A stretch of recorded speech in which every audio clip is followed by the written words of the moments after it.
Assalamualaikum warahmatullahi wabarakatuh. Kami dari kelompok yang berdua orang atas nama Reval Valeri dan Juli Maulana ingin mempresentasikan makalah singkat konflik Tiongkok, yaitu konflik Tiongkok, konflik bersenjata singkat yang terjadi antara Tiongkok dengan Taiwan. Tiongkok menyerang Taiwan yang pada saat itu berada di Kepulauan Yijingsan dan memaksa Taiwan untuk meninggalkan Kepulauan Taichen, yang pada akhirnya Tiongkok berhasil menguasai wilayah tersebut. Krisis ini terjadi tidak lama setelah Perang Korea yang diakhiri dengan gencatan senjata pada tahun 1953. Amerika Serikat yang memang tak menyukai rezim komunis Tiongkok bersekutu dengan Uni Soviet Rusia yang menjadi musuh AS saat Perang Dingin. Melihat begitu besarnya pengaruh Tiongkok, akhirnya memutuskan untuk bersekutu dengan Taiwan dan membantu mengevakuasi personel militer Taiwan dari Taichen ke Formosa. Meski akhirnya berakhir dengan gencatan senjata, krisis ini akhirnya berlanjut ke krisis selanjutnya di selat yang sama. Amerika Serikat mulai membuat suatu perjanjian terhadap Taiwan yang Mutual Defense Treaty dan MAAG, Militer Amerika Serikat Advisory Group, tidak hanya menjamin keamanan dan kelangsungan pemerintah Tiongkok di Taiwan di dalam perjanjian Amerika Serikat. Taiwan, Amerika Serikat bertanggung jawab atas keamanan dan pertahanan Taiwan atau yang disebut GOLDMED 2008:1. Namun pada tahun 1970-an, hubungan diplomatik Taiwan dan Amerika Serikat dihentikan saat kunjungan Presiden Richard Nixon ke Taiwan. Namun Amerika Serikat sendiri melihat situasi status quo di Selat Taiwan harus dipertahankan untuk memelihara perdamaian. Akhirnya Amerika Serikat turun tangan dengan membuat suatu perjanjian dan kerjasama dengan pemerintah Taiwan.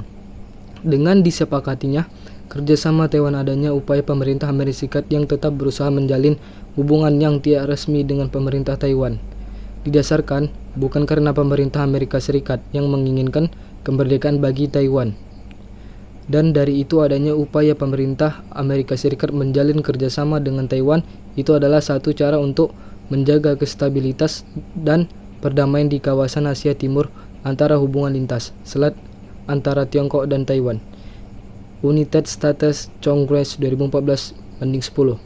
Kebijakan Amerika Serikat yang ingin tetap berhubungan dengan Taiwan, yaitu TRA, Taiwan Relation ACT, adalah kerjasama Taiwan untuk memperoleh suplai persenjataan dari Amerika Serikat melalui transaksi perdagangan bilateral dan sebagai langkah awal dalam memulai kerjasama penjualan senjata ke Taiwan bagi pemerintah Taiwan jika kedaulatan Taiwan terancam.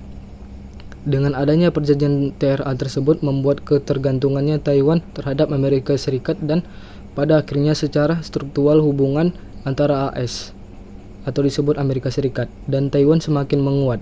Dan semenjak terjadinya TRA, baik Amerika Serikat maupun Taiwan percaya bahwa ketegangan yang terjadi antara lintas selat antara Tiongkok maupun Taiwan dapat diatasi melalui jalur-jalur secara damai. United States Congress 2014:12. Hingga akhirnya hubungan Amerika Serikat dan Taiwan semakin menguat karena adanya TRA. Negara Taiwan memiliki sifat ketergantungan kepada Amerika Serikat. Salah satunya adalah di bidang keamanan. Tindakan Amerika Serikat membuat Tiongkok tidak puas dan perang saudara merujuk kepada suatu jenis di mana perang yang bukan dua atau lebih negara yang menjadi kubu berlawanan, tapi perang yang beberapa faksi atau saudara di dalam sebuah entitas politik, atau bisa jadi disebut civil war, yaitu adalah perang warga sipil, atau tidak jarang sebuah perang adalah sebuah awal perpecahan, seperti yang terjadi pada Perang Saudara Tiongkok dan Taiwan 1945 sampai 1949 bersamaan dengan ekspedisi di antara Chiang Kai-shek, dan secara esensial berakhir ketika pertempuran aktif utama berhenti pada tahun 1950. Konflik ini akhirnya menghasilkan negara de facto, yaitu Taiwan yang pergi ke Tiongkok Tenggara Daratan. Perang yang terjadi pada front politik dan ekonomi dalam bentuk hubungan lintas selat, namun kedua negara de facto terpisah ini memiliki hubungan ekonomi yang erat. Lin and Poston 2011:1.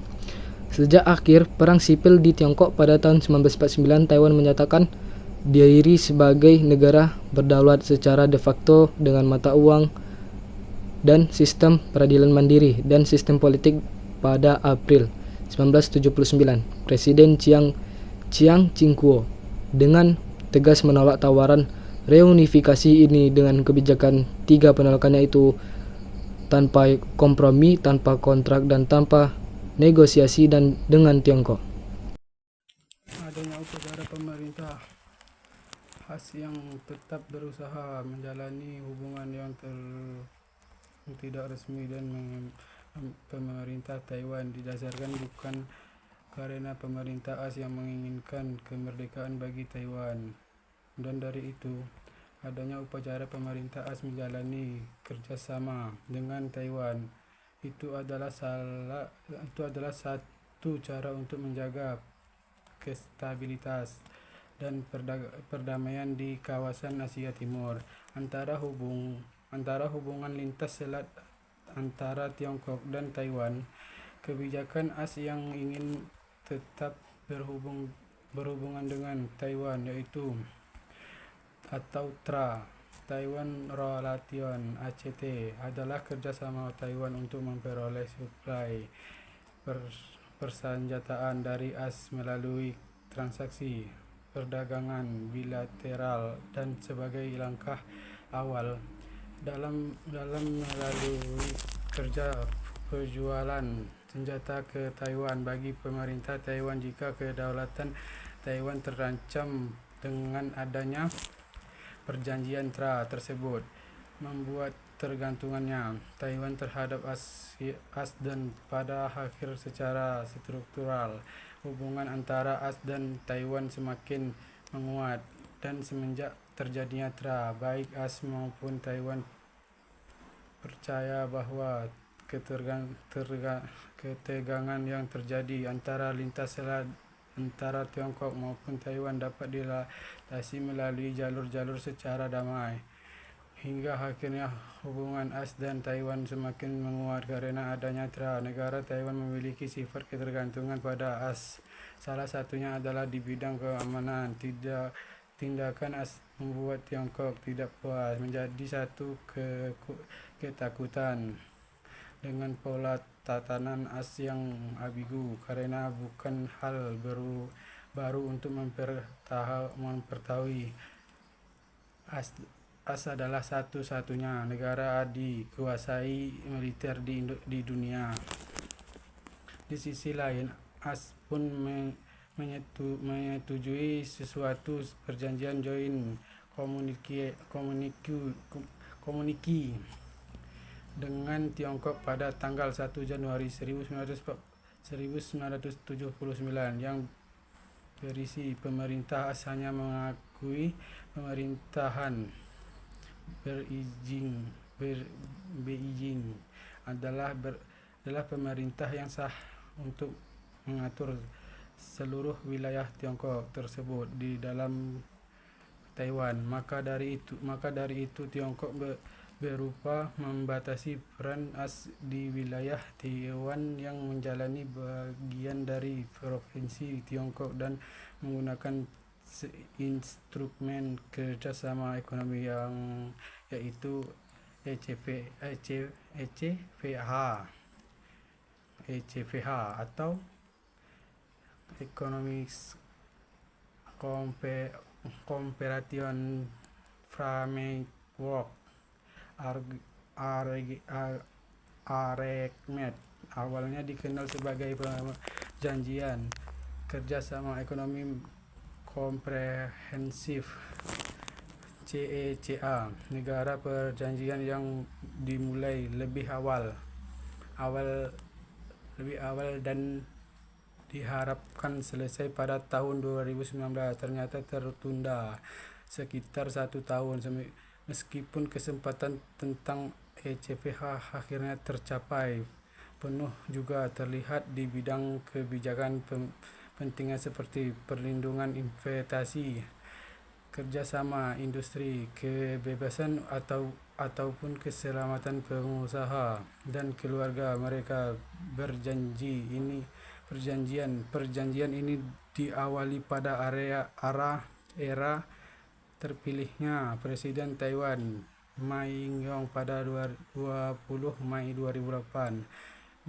Ma yang berusaha memulihkan hubungan Tiongkok dan Taiwan untuk meningkatkan secara pesat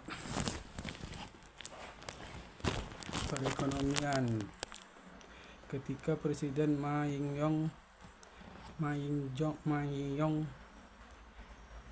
dicalonkan menjadi kandidat presiden Taiwan adalah pemilu tahun 2008 sebagai calon dari Kuomintang menginginkan kerjasama yang lebih baik dengan Tiongkok, mengingat keduanya mewarisi filosofi, tradisi, dan nilai kebudayaan. Terima kasih. Sampai di sini kami ingin tutup. Walakhir. Assalamualaikum warahmatullahi wabarakatuh.